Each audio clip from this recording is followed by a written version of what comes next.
welcome to our third episode of Aurora Parenting Plus. Today we're interviewing Amanda Caserta, a teacher and a coordinator at a prestigious independent school in Sydney. Amanda has had 13 years of experience and has a strong passion for teaching children and working with families in their transition to kindergarten. Welcome, Amanda.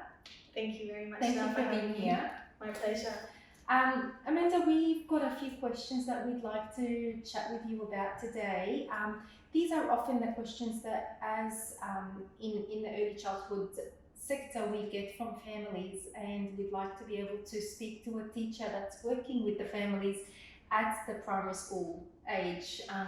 Give us some information about. Of course, very happy to help. Thank you. So what should a child know before they enter kindergarten? That's a great question. I'm really glad that you asked that because it's common and parents are asking us that all the time. But let's break that up into three areas. So let's start with language. So when the child comes to kindergarten, they should be able to speak in full sentences to express their needs and wants. They should be able to respond to questions, not with one words, but really respond in full sentences as well, and follow one-step instructions. So that's very important, and it's something that your families can be working on all the time, in the car, in the kitchen, in the living room, just having quality conversations. And if you find that the child is only responding with yes or no, encourage them to elaborate. You are a role model for them. Not to step in for them all the time and answer for them, but now is that time for them to build up that little bit of independence. And so that now leads me into the next part. The child needs to have some self-help skills when they come to kindergarten. And I know that you really focus on this in your daycare centre. Yes. So many of the children will be going into kindergarten with a lot of these skills already down packed, but being able to open up their bag by themselves, pack it up at the end of the day, take off their jacket independently, put it on, open up their lunchbox, feed themselves, go to the bathroom independently without a teacher's aid following them and coming back. We take that for granted, but actually those skills need practice and they need to be mastered. So if they can be, if the child can achieve those before kindergarten, then that's phenomenal. Fantastic. And I think as parents, we almost don't realise that they don't have those skills until you really sit back and watch it. That's right. Because in a busy household, you just want things done efficiently, right? Yeah, like for them. Or quickly zip up the jacket and put the hat on for them. But what you're realising that you're not actually helping the child. When they get to kindergarten, then they really stand out because all of a sudden there's 25 children or more with one teacher, and that one teacher can't go around and put on everybody's jacket. It can't be done. Right. You can try, but if the children can come already with those skills, then it's fantastic. Fantastic. Okay. But I think your families might also want to know in terms of academically. Yes. Yes? Yeah. How much of the curriculum should they know for them to thrive? That's a big question. It's a big question. Yes, I get asked that all the time. Look, the focus really needs to be on the areas that I just mentioned, but in terms of the academic, being able to read their name, being able to write their name accurately with a capital letter followed by lowercase letters, that's very, very important. So if the child is still writing all in capitals, their name, now is the time really to undo that, because it's it's hard for the child to undo that skill. Okay. But they've been trained to think that that's correct. Yeah. And it's very frustrating for them. They can get very upset by that. Right. So I've been doing that. And in terms of reading, do they need to be able to read? No. Do we embrace it if the child comes to school? We want children, we will meet their needs no matter what. Fantastic. Whether they can read or whether they have no understanding of the alphabet. But what is the expectation? For them to maybe know the names of some of the letters, but really the focus is the sounds that the letters make. Right. That is really something they can work on in the lead up to kindergarten and even those first few weeks of kindy. They don't need to know how to read words just yet. Fantastic. So really the focus should be on the sounds of the letters rather than the name of the letter. That's correct. That's correct, because some letters make more than one sound, and that's going to be the focus point in kindergarten. Yes. So talk to your child. What is this letter? Oh, it's a K. What sound does it make? K. All right. Can you think of any words that start with K? Can you think of any words that end in K? Yeah. So that's all phonemic awareness. Have those conversations with your child. They are really, really important. And not flashing sight words, because what will happen if you start flashing words like cat, dog, and your child starts reading them by sight, they're actually going to use up all of their visual memory, and that's a real problem. Okay. Because then what happens is they're not actually learning to read phonetically, and we have lots of problems down the track. Right. Okay. Really good to know. Just a few more things. So yes, as much as we don't want them to be able to focus too much on reading before school, having an understanding of books is a different story. Yes. So read lots of great books to your child, and then get them to retell the stories. So I've got some examples to show you families of what some good quality books are. So this is a story called The Gruffalo. It's very famous. It's written by Julia Donaldson. She is a famous author, and what makes her book so fantastic is there's great language, it's rhythmic, so there's rhyming words in there, the illustrations are detailed, the storylines are engaging, follows like a narrative story, so you've got a problem, then it's resolved at the end. So the children love them, and so they're really good stories for the children to then be able to retell. Okay. Because retelling a text is something that they need to be able to do in kindergarten. So if they're already practicing this orally, not writing it down, this is a really great starting point. Yeah. Also, just for a child to know what's the front cover, what's the back cover, how do we turn the pages, what's the text, where do the sentences start, where's the illustrations. So that's called navigating a story. So I would be having lots of conversations about that. Okay. So we've got Julia Donaldson. Mem Fox is an incredible author. She's got lots of stories. All That Divine is a really wonderful story you may like to read. If you find that your child doesn't have an interest in books as much and you need to hook them a little bit, Aaron Blady, he is very funny. He writes stories that the children love. Lots of boys love them as well. And it hooks them because it's the funny part that gets up to all sorts of things with his little sausage dog there. And that's how it all starts. That's how a passion for reading actually begins, by finding stories that the children are interested in. Fantastic. There's so many, but then obviously don't forget our factual texts. So these are really great stories. Well, factual texts, not stories. These are written by Learning Ladders, and they've got books about trees, about animals, and they're really simple. So there's not too much text inside. It's very friendly for infant children. Language that they can understand, and it really starts to broaden up their understanding of the world. Because we don't want to just be reading the literary stories to the children. We want them to know that stories can have information as well. And yes, I can think of a little boy that actually thrives on these factual books and just really loves them. Yes, these are great ones. Yeah. I recommend this series to lots of families in kindergarten. Okay. If you wanted to talk about more mathematics, Yeah. I think that's a big question. How much should my child know? What should they be able to count to? So as a benchmark, at the end of kindergarten, it may come as a surprise, but at the end of kindergarten, they should be able to count to 30 and read and write numbers to 20. Yeah, that is a surprise. It is a surprise, isn't it? Parents think it's about 100. 100? Yeah. That's not the case. No, that'll come in year 1. So I'm going to talk about a really great resource where parents can find out exactly what the benchmarks are a little bit later in the talk. We can talk about that then. But I would then be, right now, being able to master numbers to 10. Okay. Numbers to 10. Just expose them to 10 and get them to actually understand what numbers to 10 mean. That's the important question. Yes. What does the number 5 actually mean? Yes. What does it represent? Yeah.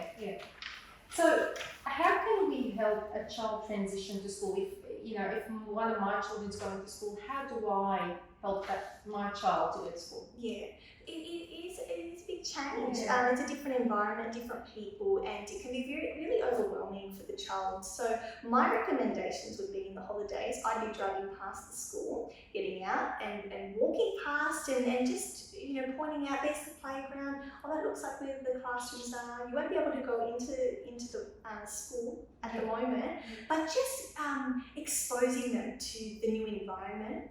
Very important as well that you personally take them to school on that very first day, because all the parents are actually welcomed into the classroom and you settle the child in for about 15 minutes. You can stay for about 15 minutes usually in the classroom, and it's really comforting. Yes, so reassuring for the child. Very, very much so, because they can see that you're meeting the teacher, and they can sense, oh, these are my new peers, and just having you there is so comforting for them. Yeah.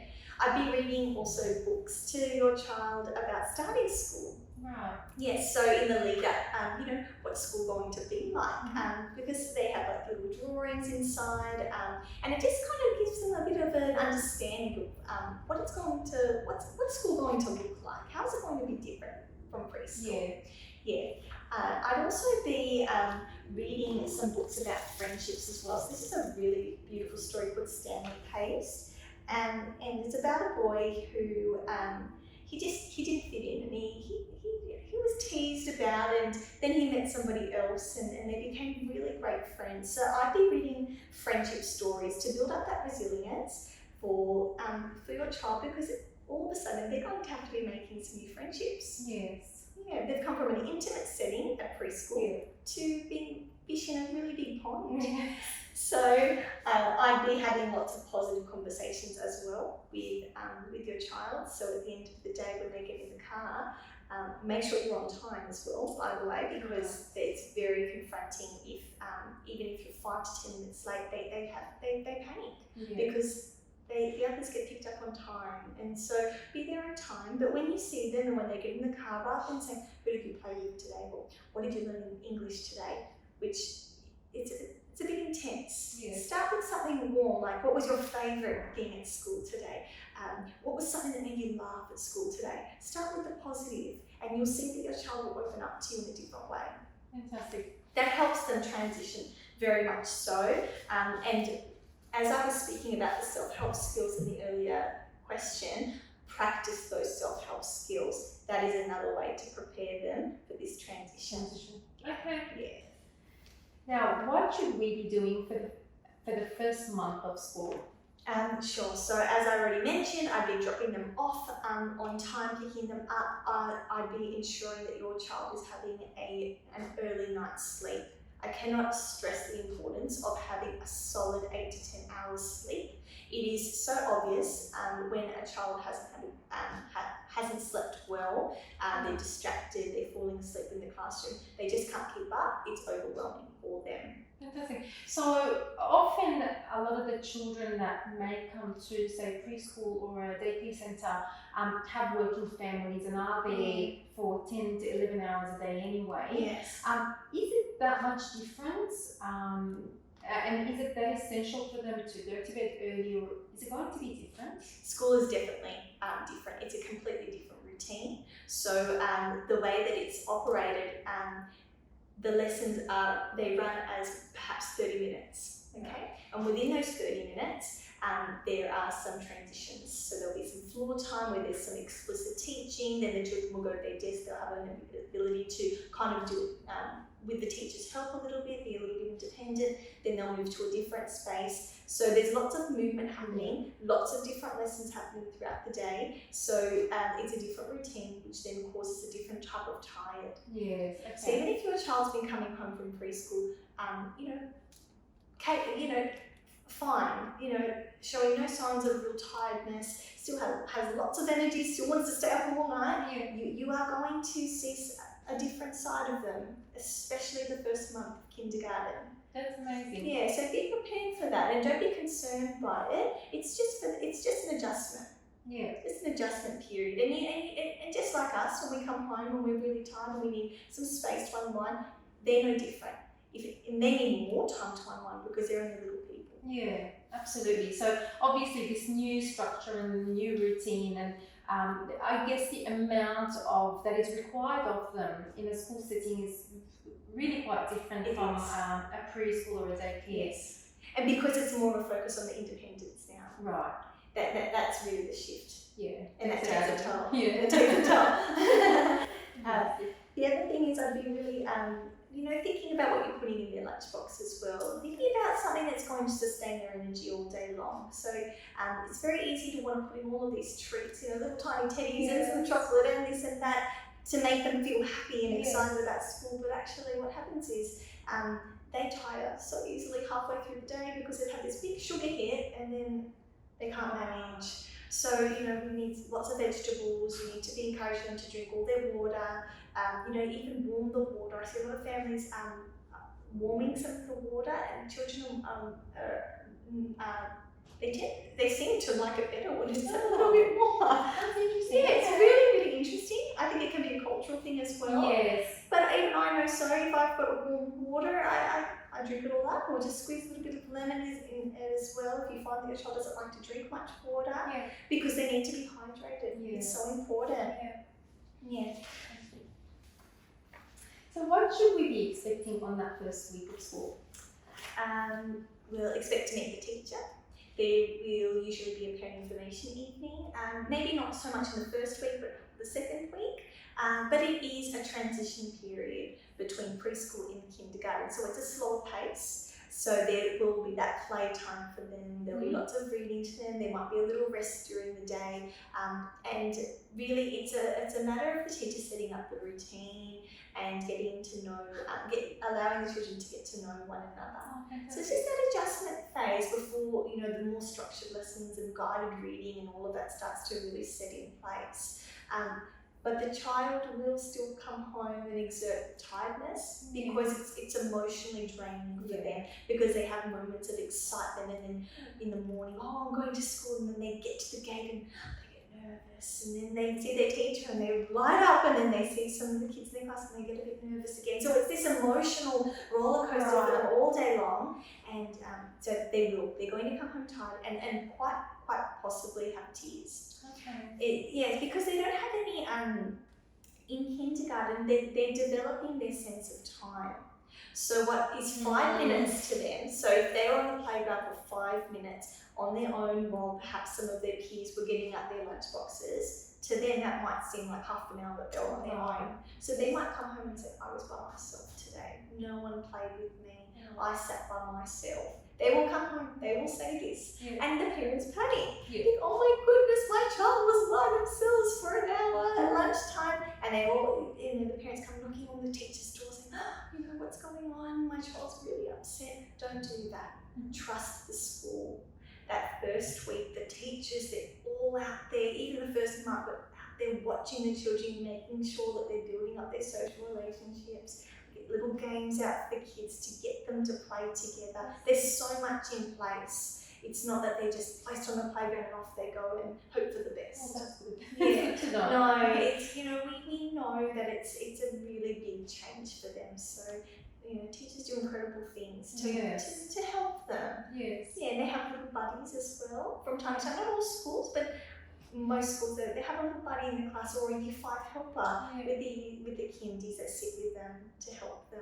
That's wonderful. What's your feeling around extracurricular? So things that we're used to doing with our children, say I've booked my daughter into dancing or basketball. How does that fit in and work around the start of school? Yeah.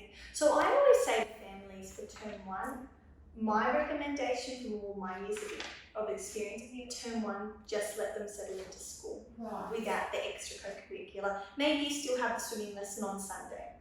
That's fine. But in terms of an activity after school, I would recommend that you don't do that. Okay. Just ease them into school. They'll have their little home readers to, their little homework home readers to complete, I'm sure, and they just need some downtime. Okay. But in term 2, you might want to bump up to having a co-curricular activity because it's actually a really great way for them to build up friendships as well. Yeah. Organise play dates outside of school for the child to build up friendships and basically get to know the kids in their class a little bit more without the frame of you only have 50 minutes for lunch. Yeah. Let them explore, play at the park, so when they come back to school, they are able to just, build up on that friendship. On that social aspect. Yeah. No more than 2 co-curricular activities in kindergarten. I would say no more than 2 right up until year 2. Oh, okay. Even into year 2. Into year 2 still. I see children do 4 to 5. Yeah. They are the ones that can't cope in the classroom. They are very tired. So you feel that it takes away from the learning? Yeah, absolutely. Okay. They do more than enough at school. Okay, really good to know. Yeah. So what happens if a child is struggling academically at school in kindergarten? That's a great question. I think the first thing, the most important thing is to have a conversation with the classroom teacher, because they are with your child all day. Yeah. So they're picking up on things, and as a parent, you're really one-on-one with them at home, or maybe you have a few children, but really it's more intensive. You can see things that the teacher might not be able to see because she has a whole class or he has a whole class. So have that conversation and be open and honest and say, I'm noticing that my child is struggling with English or with mathematics. Are you noticing it too? Yeah. And see how the conversation goes from there, because the teacher might have some specific strategies or ideas that they give to you for you to put in place that you can practice at home, because you really want to be complementing what they're doing at school. You don't want to be going off on a different tangent, different program. Yeah. But from my years of infants training, so there are some really great online programs that I'm very happy to share with your families. Yeah. So in terms of phonics, if the child is really struggling to read and write, let's say it's halfway through kindergarten, we're at term 3, and they're really struggling, and perhaps they're only on a reading level 2 or 3. Yeah. Because the exit level for kindergarten reading is level 8. It's Right. really important the parents know that. That's really what children are supposed to achieve at the end of kindy. So level 2 to 3, it's not progressing as we'd probably like to see. Yeah. There's an incredible online program called Phonics Hero. Okay. So it's a little bit like reading eggs, but it's fantastic, and I've just seen children really thrive through it. Children that were really struggling or had no phonemic understanding, all of a sudden they're being able to read 4-letter words, blend them quickly, read fluently, and just become confident. Yeah. Confident, and they enjoy it. It doesn't feel like extra work. It's all games based. Like a game. It's like a game. Yes. Yes. Fantastic. So that's Phonics Hero in regards to The English component. What about mathematics? Mathematics. So there's a whole range. There's lots out there. Matific. Okay. Matific.com.au. That's a really great website as well. It's also games based, and it's more problem solving, and it's broken down into the different levels, year groups as well. So you can focus on the kindergarten curriculum. Yeah. And you can subscribe as a parent there. So there's a fee for both of those websites. Yeah. And I'd only be recommending that parents sign up for these if the child is struggling. Right. Yeah. So that's not something that you would recommend as a general rule for children that are going into kindy. No, because the teachers will be already setting some homework for the children as it is, and that needs to be the priority. Right. You need to really be supporting what your schools are doing. So, and I'm happy to talk about the homework now. So usually there's sight words for the children to learn. So every week or every 2 weeks there'll be around maybe 6 to 8 sight words, maybe even a few more for the child to learn. And they're words that a child should be able to sound out phonetically. Yeah. So the word the, you can't sound it out. You can't go to it and work out what it is. You need to learn it by sight. Yeah. So those words, little readers, which are levelled as well for, and most children, if they have no pre-understanding of reading, they'll start on a level 1. Yeah. And then sometimes from time to time there'll be some additional mathematics and English homework. Not always, so I'm not going to be making any promises for what schools do. Yeah. So the children do more than enough in this day and age in kindergarten, because it's not like when we went to school where it was play-based. Right. You have to think about that preschool now is what kindergarten used to be. Yes. Okay, Yes. so now it is more structured. Fantastic. Pros and cons. Yes, yes, Because it does put pressure on these little people, yes. but they are having structured mathematics lessons, writing lessons, reading lessons, spelling lessons, handwriting lessons. The list goes on. Yes. And so then if they're going to be sitting down at home doing extra homework and their homeworks and then extra homework on the weekends, do you know what happens? It all backfires and they don't want to do it. No. And then they're tired in the classroom. Yeah, and it's a negative experience. It's a negative experience. Yeah. You're better off to read to your child, spend the extra time looking through books and having quality conversations about the world with your child. Fantastic. So no need to go out and get the tutoring No. or the the extra stuff that they need to be doing, or the books that they sit and do. No. Okay. I for me, I don't understand the hype around the tutoring in the infant years, because the content is simplistic. Yeah. And families can easily sit with their child and spend the extra time going through the books, going through the sight words, going through the mathematics. Different story if we're looking at year 7. Yes. Where the content becomes too far-fetched and you may need somebody else to help your child who's struggling Yes. through it. But no, Ask any teacher in Australia will all say the same thing. Yeah. Fantastic. Really good to know. English is a second language. Yes. And Australia is very multicultural. What happens if a family can't speak in grammatically correct sentences to their child? Does that affect the child?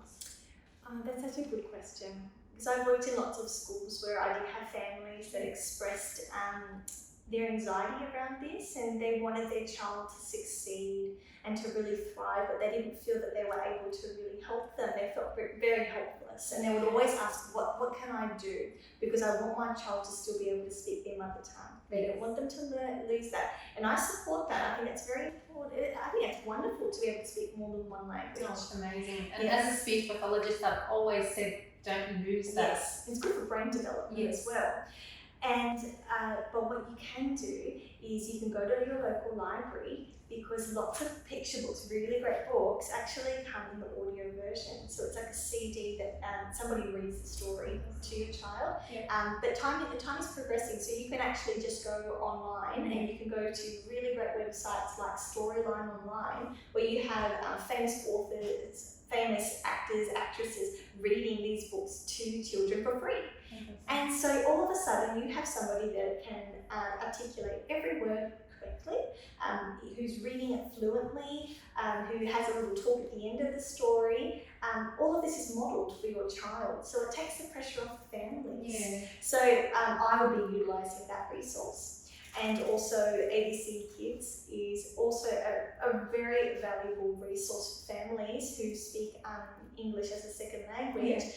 Yeah. I know that families don't want their children to be watching TV every single night, and I'm not saying that's the case, but there are some great educational programs where somebody is actually speaking to the children in grammatically correct sentences, teaching your child something at the same time. So all the families that have implemented these different strategies have all come back to me at the end of the year saying how helpful they were and how much they helped. Fantastic. So I definitely recommend them.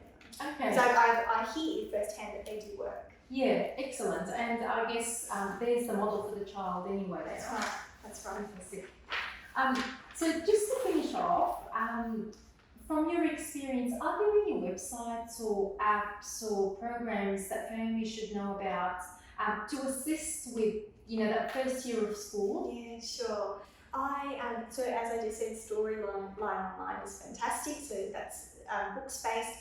But there's also a very valuable website for families, and it's the NESA Board of Studies website. So NESA, N-E-S-A. And once you go into that website, if you basically it's a website that it entails the curriculum for kindergarten all the way up to year 12. So as a parent, you're able to see exactly what your child's learning in kindergarten in every single subject.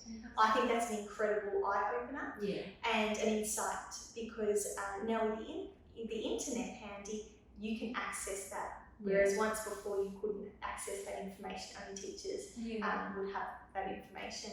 So now once you go in, it's early stage 1. Kindergarten is classified as early stage 1, or it looks as if it's written ES1. Yeah. Once you go in, there are a number of different icons that come up, but if your parents were to click outcomes and content, once you go in there, you'll be able to see what the child is learning in English and mathematics. You have to press on each of the outcomes, and then it drops down or breaks down the outcome into all these different little pieces. Fantastic. Okay. Yeah. And I guess that, it's really handy to work out whether your child's struggling or has achieved the outcomes, or they are actually falling behind just by looking at that. Yes, exactly. And what I love about the website, it actually has work samples as well.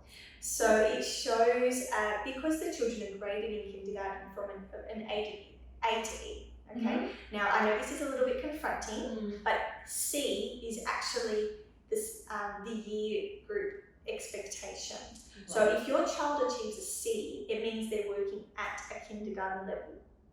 Okay. Now parents, it's a good thing. It's a good thing. Right. It's a good thing. You think C. Because you think C doesn't sound very good, right. because we've all been conditioned for so many years that we want our child to achieve an A. Right, with the A. Right. We want an A, all A's. Yes. But with the system that we've got here in Australia, it's very different, and to achieve an A, it's very difficult. Right. That means that child is working well and truly beyond kindergarten. So C is kindergarten, B is working just beyond, and then A is really, we're looking at children who are, really exerting signs of giftedness as well. Yes. So that's just to give scope, because I think in kindergarten, when the parents get those reports for the first time, they all get a bit of a shock. It's confronting, isn't it? Yeah, because in the past, the reports used to just be in kindergarten, working below, working at, and working above.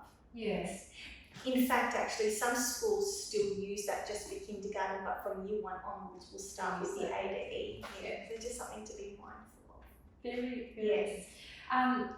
Amanda, this has been invaluable information. We're very grateful that you were able to come and talk about all this, and I'm sure our families and our community are just as grateful. So thank you very much. My pleasure. I'm very happy to help. Thanks, Amanda. We hope that you enjoyed our interview with Amanda. This episode of Aurora Parenting Plus is brought to you by Aurora Early Learning Centre. If you have any questions, comments or suggestions, please email us at plus@auroraelc.com.au. Thank you for watching.